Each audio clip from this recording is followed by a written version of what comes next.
I'm Neil Shearer, and the reason I'm here is because we thought the CVT was the charity for us, but back in May this year, they're asking the co-workers to sign a document to become employees, and otherwise, if they don't sign it, they will be evicted. And we don't want that. We want to live with the co-workers and their families, and that's the reason why we're here for this vigil tonight.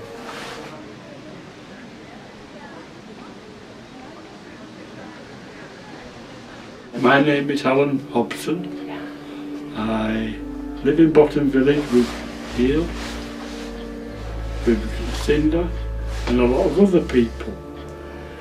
And the other thing is, I don't like the changes of Botton, where things are going, losing all our friends that we've known over the years. Because I've been in Botton about 24 years now. About 24 years now I have. And I think it's very sad that we have to try and stop the changes. Because the CVT does not belong in Botton village. But next year, come next year, we will be celebrating the 60th year of Botton village, and we want to be stable and we want to be independent. It is our home. Botton village is our life, and Botton village is where we live. CVT does not live in Botton village. I'm Jeffrey Spatman. I've lived in Botton since I was 22. I'm now 65, and I also want to get rid of the CVT. Well, they've come to Botton and they started changing certain rules that we can't live with our house parents, and they have to move into different houses. Some of them have been told that they have to work with a wage, and they don't want to. They threatened them to leave. They'll have to leave if they don't do it. And the sooner we get rid of the CVT, the better. The workers are in the creamery making cheese, and I'm also a cleaner. But I've just recently become a carer, a respite carer. And when I first came here, we did everything for ourselves. And now they come and tell us what's got to be done.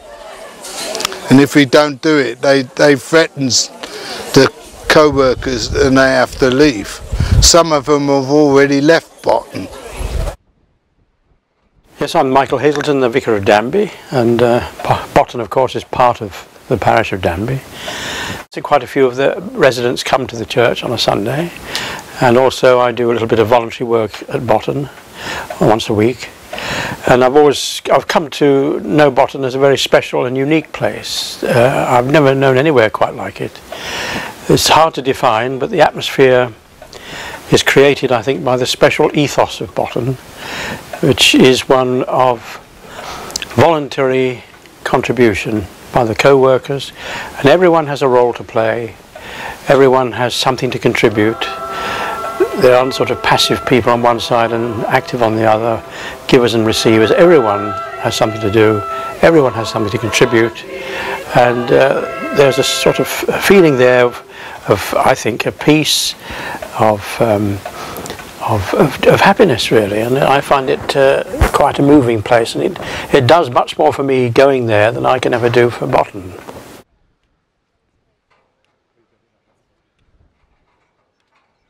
Hello, my name is Lucinda Rich-Johannesson. I work in Hall 3 days a week, and I work in the bakery 2 days a week, and I work in the weavery all afternoon. I just wish someone would pick the phone up and get the CVT out of Botton and tell them to leave us alone. I've had enough of it.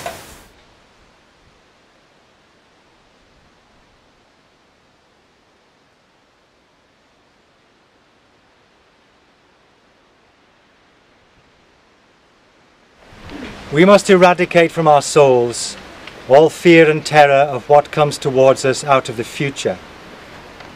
We must acquire serenity in all feelings and sensations about the future.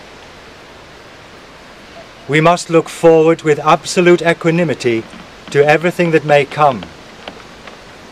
And we must think only that whatever comes is given to us by a world directive full of wisdom.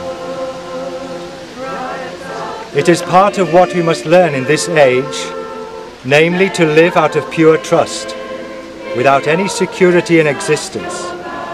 Trust in the ever-present help of the spiritual world. Truly, nothing else will do if our courage is not to fail us.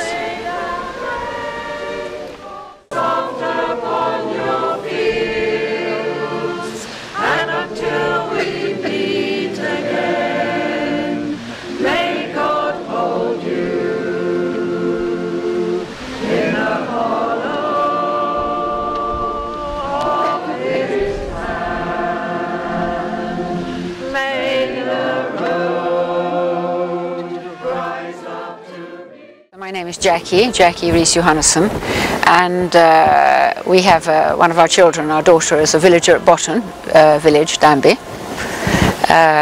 She's a young lady, fairly independent, but very vulnerable in certain areas. And we are a Yorkshire-based family, so it's quite local to us, which is very nice. So somebody suggested Botton, which I knew very well, and we went, and she had a week trial and absolutely loved it. And she got offered a place, but there was a good healthy 9 months waiting time, which we did, which was Lucy's gap year. And she started, and when she came, she actually was had been treated for clinical anxiety from college as a result of less than one term with supported living, which didn't work out. Care agencies or social services or whatever were run by paid staff that came in and out, and one of the weaknesses with that was the lack of continuity, and this is something we've had a problem with, because whenever anybody new comes along, the message wrong, and problems arise. Whereas in the Camp Hill communities that still had shared living, like the Croft, etc., Botton, you had this, the family atmosphere when people really knew you well, respected you, lived with you. What we liked about Botton and the shared living was the fact that it's a community of adults, some of whom have learning disabilities, and that, I think, just hits it on the, neck that everyone is equal here. And the whole ethos of everybody doing as best they can and everybody else helping each other, and that was great for our daughter, because she's a hard worker and she's quite capable, and she needs she loves contact with people. She's very sociable, but she loves a lot of contact, so this family's atmosphere was much better than sitting alone in a bedsit somewhere. People like our daughter will probably never really get the opportunity to have their own family. And okay, this is one of the hardest things, hardest for many of us, and this is the nearest she will ever get to living in a normally family environment, and we think that's very special and very precious. The fact that she can live with elderly people, with children, with teenagers, we think that is so special. And take away the co-workers, we're told that they can't live with, if they're employed with their shared living model, and you get carers coming in, and suddenly these young people lose family life and shared living and all the richness that goes with it. My name is Fania Donomica Bennett Heyman. Co-workers, what they do in Camp Hill, they make to go after the residents and to work with them, to work with the residents, and to do like workshops, and they do like workshops like I would say the farm, the pottery, the bakery, and the weavery. The co-workers lived in Camp Hill, but the support workers, they go home in the evenings. And the co-worker children, when I was there, it was really nice, and you have fun and games and puzzles, and you can read them the story. You can read them the story, or sing them lullabies, and give them toys and play, and they can play outside most of the time. Well, I mean, it looks to me a bit like a hostile takeover. The last 3 years have been a nightmare. There's just been hype after hype after hype. The first social service review obviously was needed.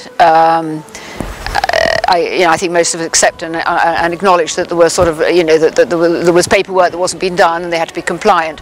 But the letters that we got was just so over the top. I mean, it was sort of serious and wow and scary, and the language that we've got consistently has been complex and scary. We got through the review. I think most of us felt, gosh, that was great. Then it seems like there's sort of one thing after another has come up to try and undermine the work of the co-worker structure and the shared living. And we keep getting sort of excuses or different slants, and finally, the latest one was an issue on a tax issue which came out of the blue. We have seen documented evidence that the co-worker voluntary model is acceptable and shared living with it, whereas we've been told that there are lots of risks, and they've had advice and all sorts of other expressions, but no evidence that this is to the contrary and that they have got to change the co-worker model and shared living. They intimidated me when I was on the TV, when I was at BBC of the week, when I was sat outside the Danby vicarage. And it made me very nervous when I was trying to speak. And when I was in Danby Hall the other week as well, when there were a lot of people there like there were today, they also tried to do it there, and that's what it put me off. I don't believe a word they say. I mean, I can see no evidence for what they're saying. I find the way they've managed things utterly atrocious in any charity, let alone a charity that has an ethos, of trust and general consensus and dealing with vulnerable young adults. I see aggression. I see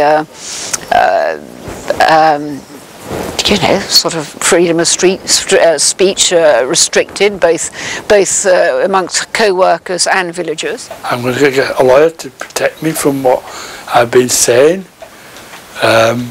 because the reason being is that we are not allowed by the CVT to talk to the villagers in Botton and the people that come to work here. Come to work in Botton village, is that they are not allowed to even speak to us, which is not fair. I mean, Botton village has been going a long time.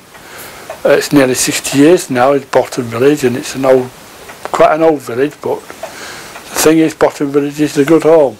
I think there's been an awful lot of misrepresentation in the various forums we've had, both villagers, families together, families alone. An overwhelming response has been that everybody likes a huge majority like the co-workers and shared living, and this never comes out in the results. And to say that in any block of apartments or any high street in the town or village community, there are children and different adults living next door to each other. I mean, this is part of life. I think it's depriving my daughter and others of a facet of life that is quite normal by taking away children, for example.